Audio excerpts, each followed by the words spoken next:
Good morning. It is Wednesday, and it is time to continue with a bit more D&D101.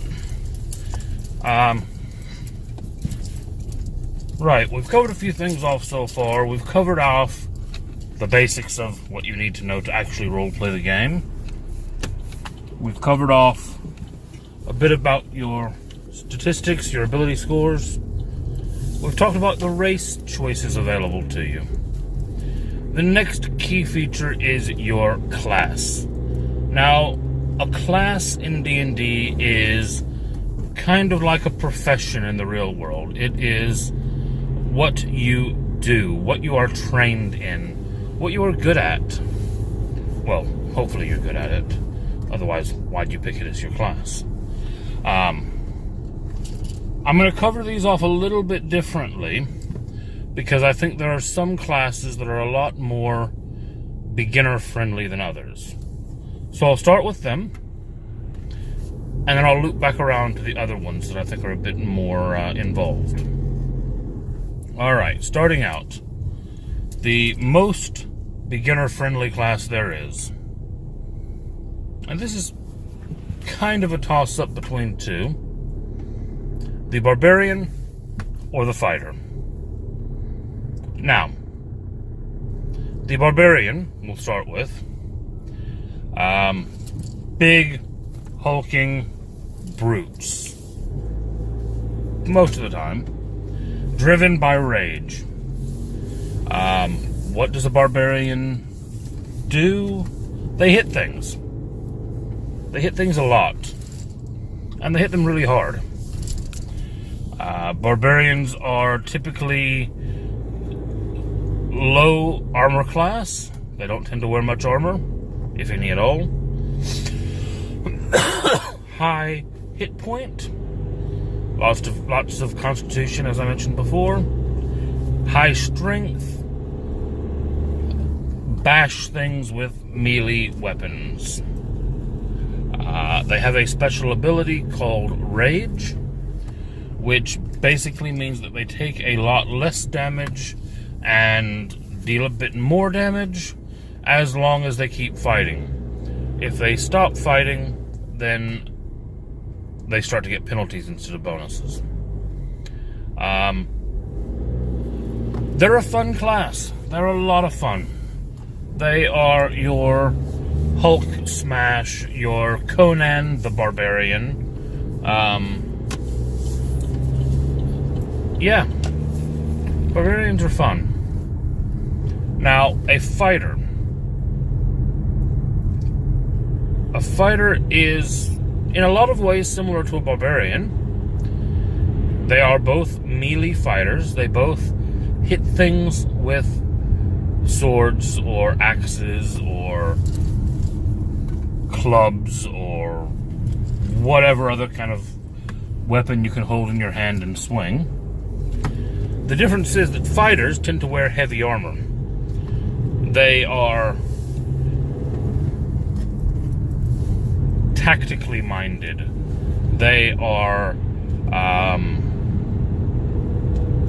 your barbarian is your fighting brute. Your fighter is your trained warrior. Your knight. There is another class that also falls into knights, but your fighter is your knight, your mercenary, your trained soldier. They don't have as much excuse me. They don't have the barbarian's rage ability that reduces damage and does all of this other nifty stuff. But what the fighter gets is they wear heavy armor, so they have a higher armor class. Makes them harder to hit. They don't have quite as many hit points, although they still have quite a bit.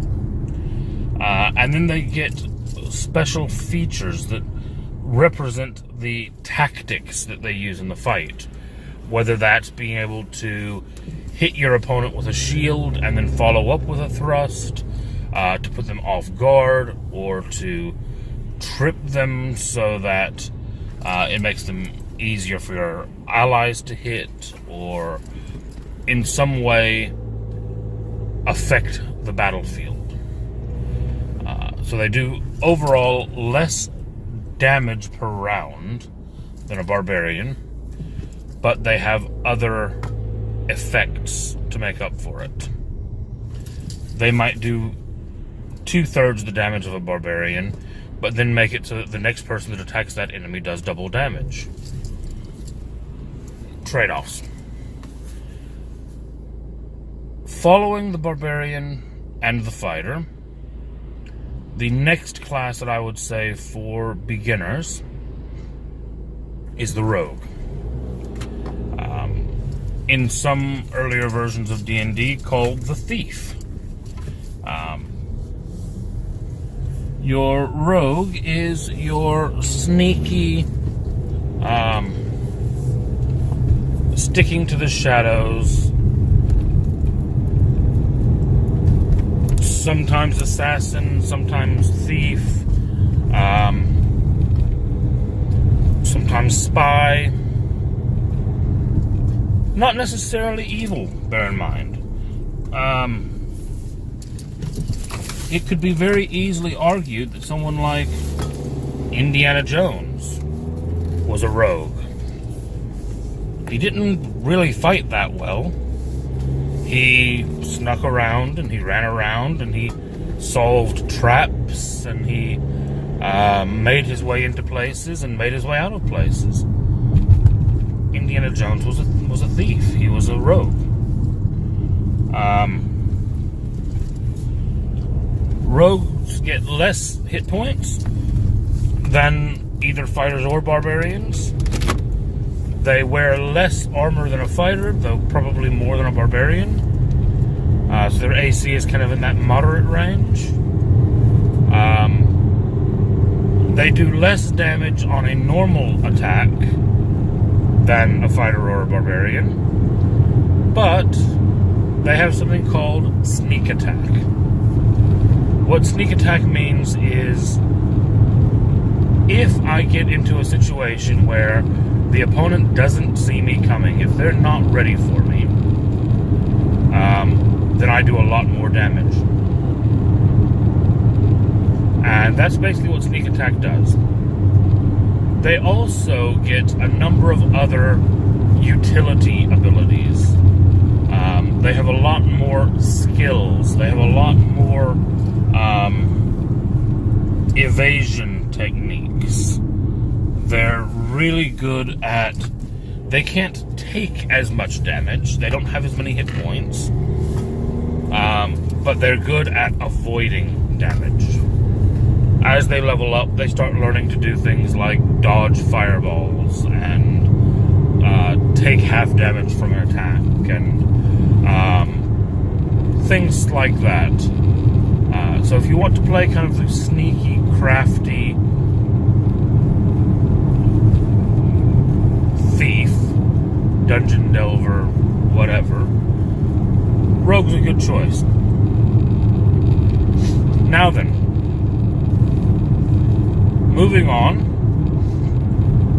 the next class I would recommend for a starter would be Wizard. The first arcane caster that I'm going to talk about here. The reason out of all of the arcane casters I would choose the Wizard, excuse me, the reason I would choose the Wizard is because it's the most familiar to anyone who's familiar with fantasy lore of what a spellcaster is. They have a spell book, they study their spells, they cast their spells. That's what a wizard is. They get some really good spells. They get access to more spells than most anybody else.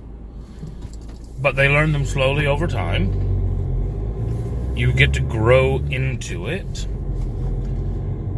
They have a good utility of spells. They have choices, which also means they have options. Overall, I would say probably your standard arcane caster. If you've not played a caster before, start with a wizard. After the wizard, the cleric, the divine caster. Very much like the wizard, I recommend the cleric because if you want to play a divine caster, they're kind of the most straightforward one. They get their spells from their god, they cast their spells on the enemy, or on their allies, depending on what types of spells they're using. Clerics are most often seen as healers because they do heal very well. In the early levels, if you are an inexperienced group, you will probably find yourself as a cleric doing a lot of healing. Bear in mind, clerics do wear heavy armor, so they have an AC as high as the fighter. They can use melee weapons, so they can go in there and swing a mace. You can step in there and fight up close and hold your own, which is a good thing because a lot of your best healing spells require you to touch the person you're healing. And a lot of the time, the person who's going to need healing is going to be the fighter or the barbarian. In the early levels, you'll likely find that most of your spells get used up on healing. In the later levels, when healing becomes less of an option, when people have their own way of dealing with damage, when they don't need you to heal them every round to keep them from dying, as a cleric, you start to realize that you actually have a lot of offensive ability as well. Spells that call down the radiance of the gods and smite your enemies with it. Or spells that simply send an enemy away. Clerics can become devastating at high levels, but don't be upset if it takes you a while to get there. They are one of those classes that can have a slow start, mainly because in the early levels, so much of your power gets devoted to healing others.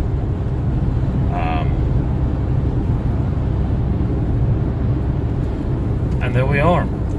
Those 5 classes are the classes that I would recommend to new players. Now, that's not to say that you can't start as one of the other classes, but in my opinion, after years of experience, I find that those 5 cause the least confusion. Your mileage may vary. Anyway, I'm going to end today's video there. I'll pick up tomorrow with the rest of the classes. Like, subscribe, helps me out a lot. I really appreciate it. Have a great day.